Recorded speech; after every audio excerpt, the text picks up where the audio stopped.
I'm privileged to be here today and taking you through this topic of GST Appellate Tribunals. So this topic actually is of importance. We've had GST being around from 2017. Can we move to the next slide, please?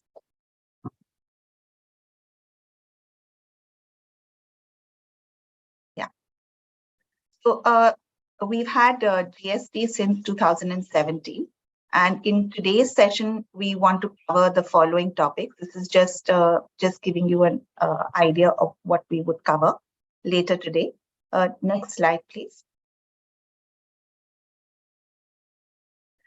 So, friends, in 2017, in July, after many years of debate, discussion, GST was introduced. There was a multitude of taxes, central and state taxes, which were all subsumed. As you're aware, India had a situation where there was tax cascading. All that came to a solution with GST being introduced. There was, it helped in reducing the tax cascading that existed and enabled tax credits as well. I'm seeing some messages that there's no video, no voice. I just wanted to check. Can you hear me? I'm not. Yes, ma'am, we can hear you. Okay, fine. Because all right, thanks for that. Okay, so as we're aware that, there was many deliberations, political parties were looking at introduction of GST, but, finally, with giving assurance to state governments that, if there is any loss in revenue, that would be protected for the first 5 years, states came around to agree to GST. Now, states were worried about losing their autonomy. And so certain aspects like petroleum as well as alcohol continue to be outside GST. But mostly everything else is within the purview of GST. So GST is a destination-based consumption tax where both the center and state simultaneously levy tax on a common base. We've seen the number of GST taxpayers, the migration, the number of registered taxpayers at that point was 47 lakhs. It has now grown to close to 1.40 lakh taxpayers. This number has increased significantly. Sorry, I think I got the number wrong. Just 1 second. So we had 47 lakh taxpayers, and now we are at 1.39 crore registered taxpayers. Apologize for that number being wrong. Our revenue collections have also, when we started with GST, the monthly collections in 2017-18 were 0.80 lakh crore, and today it's at 1.50 lakh crore on a monthly basis. We see this on a regular basis, that we have collections on a month-on-month basis. And this actually has been an indicator of the strength of the Indian economy, where we talk about recession globally, but in India, we've been standing tall, with our GST collections, and this clearly shows that our economy is healthy. With respect to, interventions by tax authorities, we see that in the GST environment, there are sharpened checks and balances. We don't have many manual interventions. Of course, there are still anti-evasion, intelligence wing investigations, but there's been a significant reduction from what it used to be in the past. The focus now seems to be more on use of technology, and we see with e-invoicing, e-filing of refunds, online appeals, approved letter of undertakings, e-way bills. So the whole focus is around using technology for compliance. All this enables even the tax authorities to have real-time information about tax credits, tax liabilities. So the comparison between GSTR1 and GSTR3B, GSTR 2A, 2B, all these give results to the taxpayers using analytics and tax authorities to get a perspective as to if there is any leakage, to issue notices to get clarifications. Now we see all this very healthy. GST has been a success in India, but the area where we are still yet to move on is on tribunals, on the appellate front, on the setting up of the GST Appellate Tribunal. So these are necessary to be set up because we have seen litigation and now litigation typically results in matters going up to the High Court. But we need these tribunals as well to be set up. And today's conversation is regarding tribunals. Next slide, please.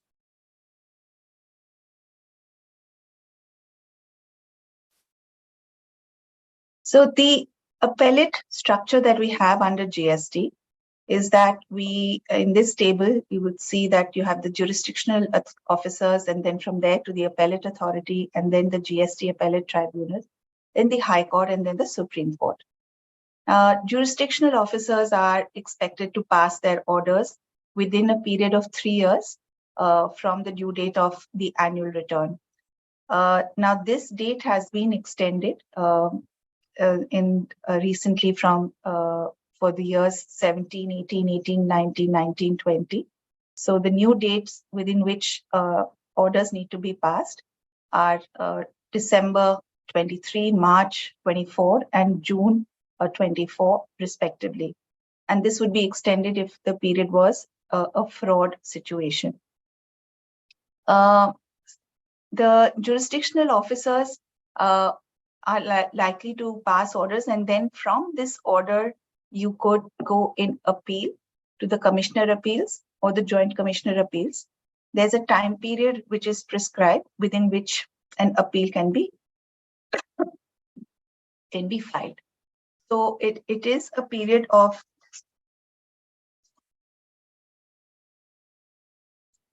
3 months for taxpayers and 6 months for the revenue authorities.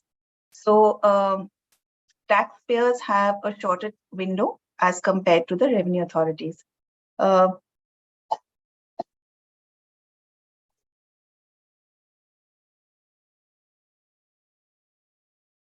revenue authorities, the appellate authority also has the ability to grant a further period of 1 month to file the appeal. So, so that time limit can be extended by the appellate authority. At the time of filing an appeal, there is a pre-deposit requirement. 100% of the admitted tax liability, interest or penalty, and 10% of the balance needs to be paid. Where there is a pre-deposit made, in that situation, just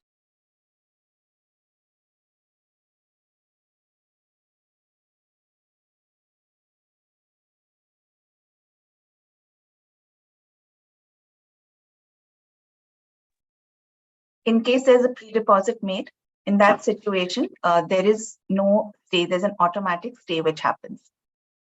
Then from the orders passed by the appellate authority, you can, as per the law, go to the GST Appellate Tribunal. And now how it is proposed is that there would be a principal bench and there would be state benches.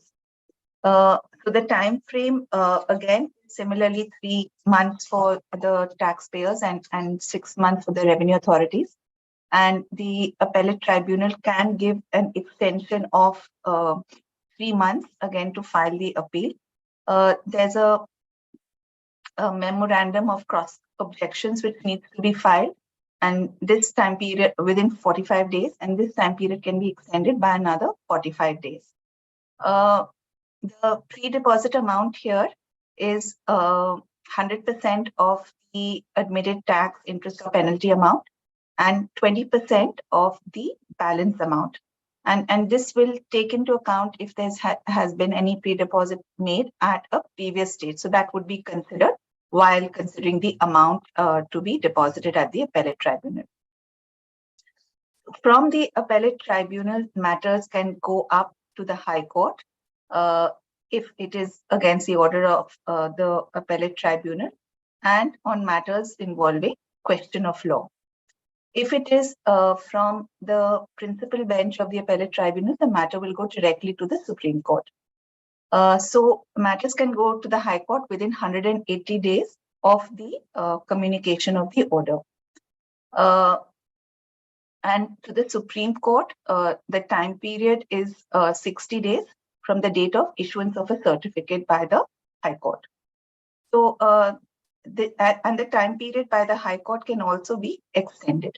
So this is broadly the time frame within which appellate matters can be argued in courts, the whole appellate route for GST matters. So we have seen that there are matters which have gone up to the Supreme Court as well and High Court, but principally it is we feel that there is a lack of the existence of an appellate tribunal, and which is why it leads to matters going directly to the High Court. Next slide, please. So why do we need a tribunal, the GSTAT? This is the first forum, which would be a common forum from a central and state perspective. It would have officers representing both the central authorities as well as the state authorities on a disputed matter. Prior to that, a taxpayer would be registered either with the state authorities or with the central authorities. And now it would come to a forum which has representatives from both the state and the center. We're seeing, GST disputes increasing. There are disputes around refunds, and as a result of that, this leads to blockage of working capital. And this blockage of working capital also causes interest costs. And so this does also impact India as a nation for ease of doing business, tax compliances. Of course, our rating and ease of doing business has improved, but these aspects could be dealt with so as to improve the entire experience of a taxpayer. The exposure that a taxpayer has with respect to the tax amount as well as the interest is fairly significant, with interest rates much higher than what banks typically charge. So the GST law requires interest rates fairly high, much higher than what banks would charge. So that also creates an additional pressure. Taxpayers are now approaching the High Court through writ if they need immediate relief. The High Courts can choose whether to entertain the writ, specifically the reason being that if there is an alternate remedy, then High Courts have the option of not admitting the matter. High Courts already have their own various matters, and this adds to their own the number of cases that they have to manage. So with the time periods coming up for limitation within which orders need to be passed, we expect that there could be orders issued by the authorities, and then thereafter there could be litigation. Now, when I speak about the 3-year period, this is in the ordinary circumstance, and it would be 5 years in case of situation where the department alleges fraud or misstatement or suppression. Next slide, please.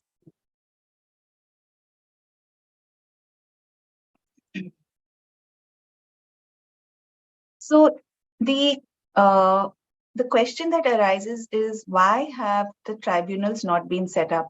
So under the previous regime, we had VAT tribunals.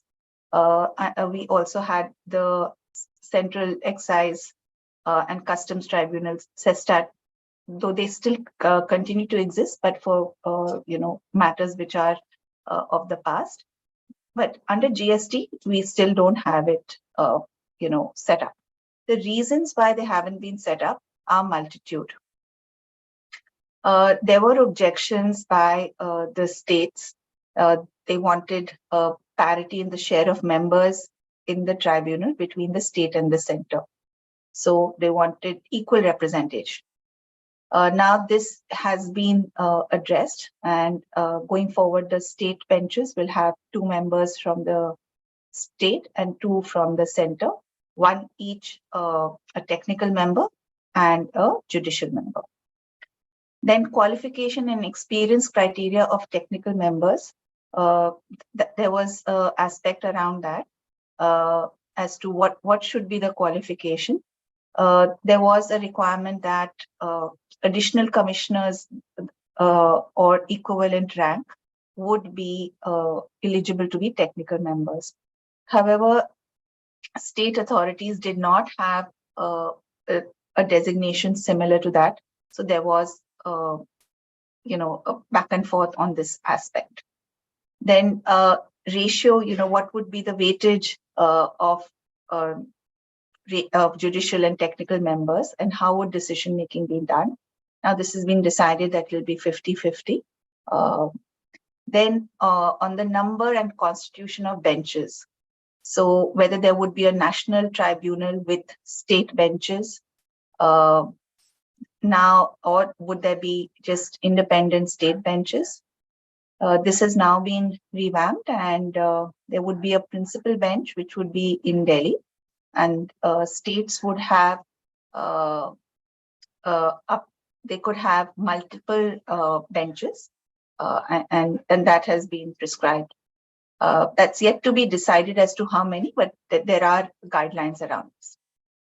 Then the constitution of a search cum selection committee to identify who would be the members.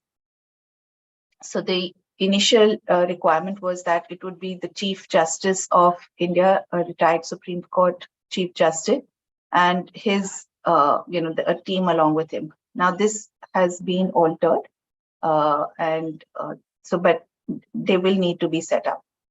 Another aspect was whether lawyers could be appointed as judicial members. So there was a case which was also filed in the Madras High Court, and it was recommended by the High Court that lawyers should also be allowed. So these were the various issues, and some of these have been addressed. Next slide, please. So a group of ministers was set up and to deal with issues pertaining to setting up of the GST tribunals. And they deliberated amongst themselves and came up with certain recommendations. These recommendations were made part of the Finance Bill 23, which was presented before the Lok Sabha. So it wasn't there in the budget, but it was presented for passage before the Lok Sabha. So this proposed certain aspects, and I'll take you through that in a bit. There has been also, the government has given guidance that in case a taxpayer needs to file an appeal, the time limit will be extended up till the president of a tribunal is appointed. So 3 months after the president of a tribunal is appointed, you have time to file an appeal until then. Yeah, we can go to the next. So the key amendments that were proposed by the group of ministers was that there would be a principal bench, which would be in Delhi, and this would, and then there'd be state level benches across. And each bench would have equal number of judicial and technical members, and both from state and center. Then they came up with a suggestion that states with less than 5 crore population should have a maximum of 2 benches, and other states which are above 5 crores could have 5 benches. So what this means is that each state could have if the population is below 5 CR, they could have 2 benches. And if it is above 5 CR, up to 5 benches. So, for example, a state like Punjab, which has less than a 5 crore population, or Chhattisgarh, it could have 2 benches. But a state like Maharashtra or Tamil Nadu, which has more than a 5 crore population, could have 5 benches. But this needs to be decided. Then there were suggestions regarding the qualification of members and their terms of appointment and reappointment, both for the judicial as well as technical members. The appointments are to be for a period of 4 years, and there can be an extension of 2 years. The president has a retirement age of 67, and the other members have a retirement age of 65. Next slide, please.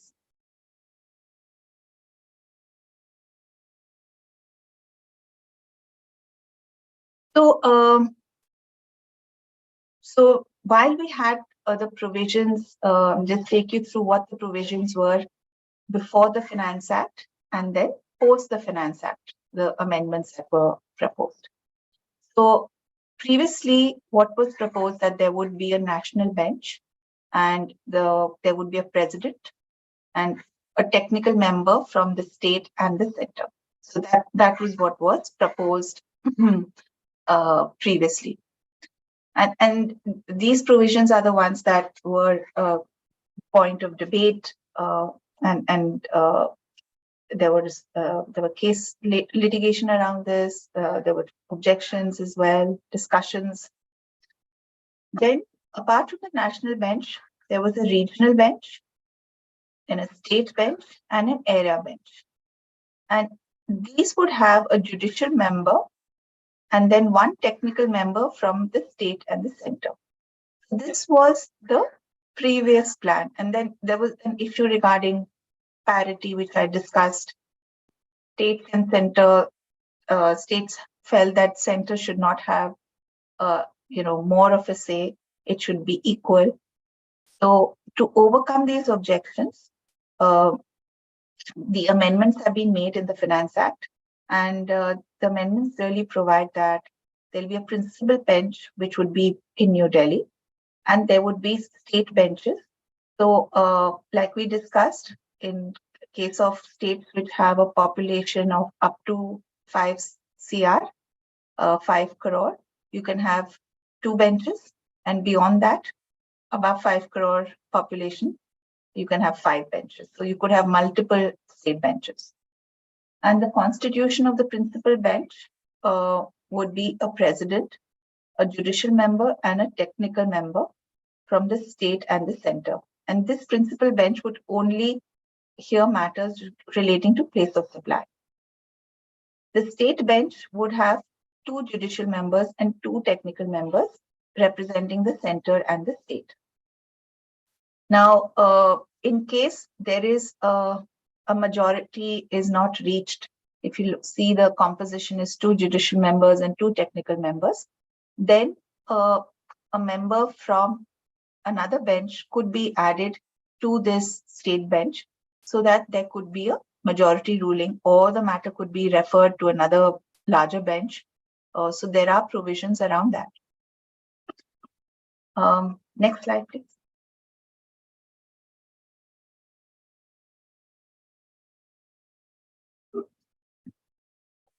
So as far as the provisions are concerned regarding the tribunal, there are aspects around it, because while these provisions have been introduced in the Finance Act 23, you can see that there would need to be an expert committee which would need to be set up. Then after the expert committee is set up, they need to get applications and review who should be appointed as members. So the whole process can take a while. So though we are already in April 23, since there's a lot to be done, I don't think we'll see tribunals, set up and functional by within this year. It would probably only happen next year. That would be the earliest, is what I would expect.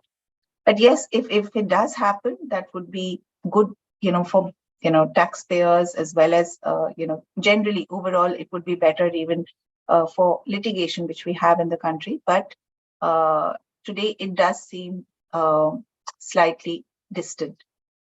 The other aspect is there could be challenges to the provisions for selection of a judicial member, because what the current tribunals, like the income tax, the GSTAT, the VAT tribunals, all allowed for advocates having 10 years experience also to be considered for selection as judicial members.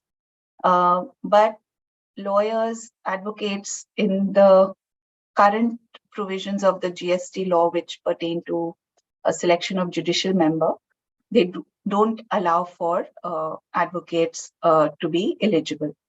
So this was actually a matter that was an issue that was put up and it was challenged in the Madras High Court. And the High Court had suggested that it was not something that was ruled on, but they did suggest that it should be considered that lawyers should also be eligible to be considered for selection as judicial members. So this is anticipated. Now we have to see how it emerges. So now the other aspect is, today when we have the GSTAT and what we had in the past, the VAT tribunals, one aspect is the speed at which justice is delivered. So as the adage goes, justice delayed is justice denied. So we've seen that there's already been a delay in setting up the GST tribunals. And once these are set up, then how long would these take to actually give decisions, rulings? What is interesting is that in the law, there is a timeline which has been prescribed for the GST tribunal as well as the appellate authorities, that they should issue orders within a period of 1 year. So that's a guidance. It's not something which is binding, but it's a guidance that the matter should be heard and closed within a period of 1 year. But the aspect is that today we don't have the tribunals in place, and it will take a while. First, the selection committee has to be set up. Once the selection committee is set up, then they need to look at applications and finally, set up the benches. So that, and then, matters will go. So it can be a while before we see all of this in place, but hopefully once it is in place, then, things will be streamlined. But considering that GST, on 1st of July 23, it's going to be 6 years, hoping that we see the tribunal set up sooner rather than later. I think that was broadly what I had to cover today. I think there were a couple of questions.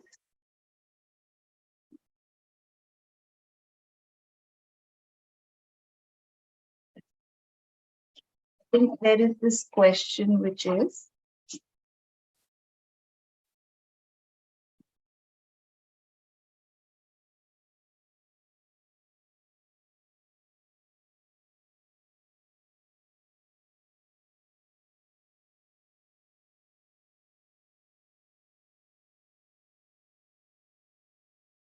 okay, so there's a question here in the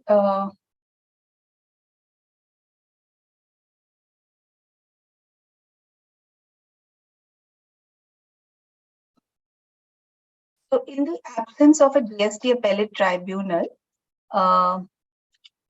what does a taxpayer do? Can the demand which is confirmed by the Commissioner of Appeals be recovered, or is it stayed till then?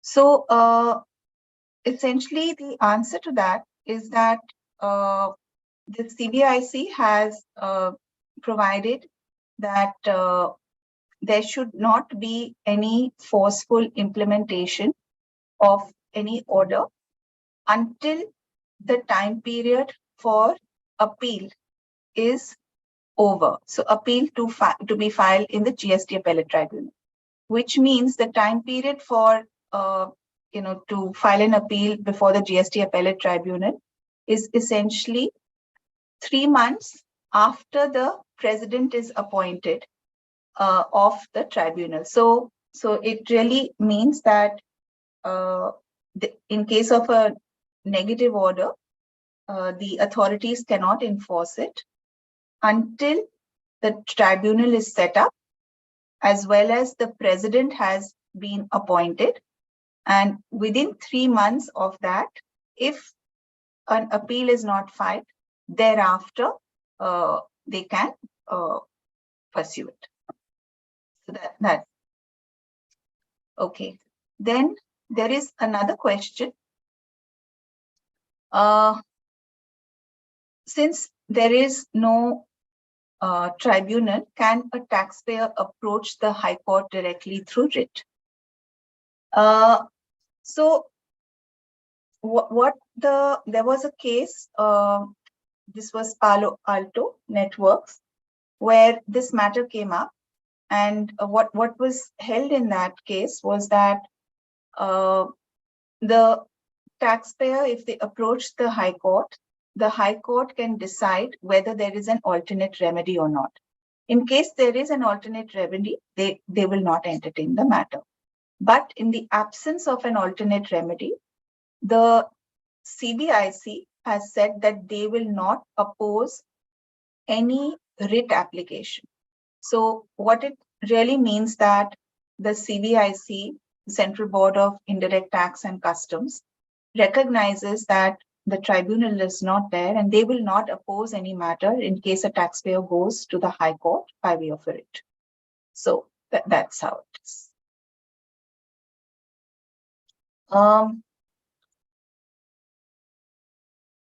So another question, in the absence of the tribunal, can adjudicating authorities press aggressively to implement their order and consequently tax recovery? So the answer to that is no, until the time period for appeal is over and that appeal time period has been extended. And in case you find that they are trying to implement their order, then the option would be to approach the High Court for relief.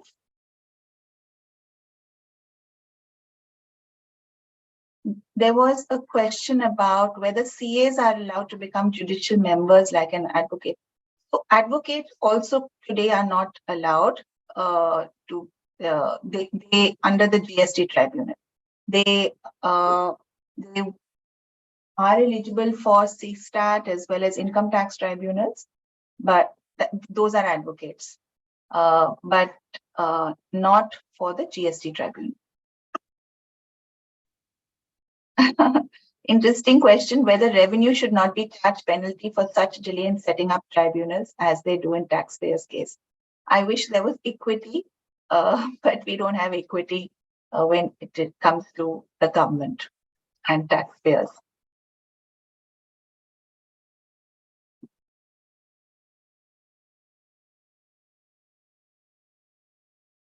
There are some other questions. We'll respond to all the questions that we've got, and separately through Taxmann, we'll send a response. It will be with you by next week. Thank you so much for attending today's session. It was good and interesting. It's very interesting for me, watching how this is emerging on the tribunals, and hope it was interesting for you as well. Thank you so much.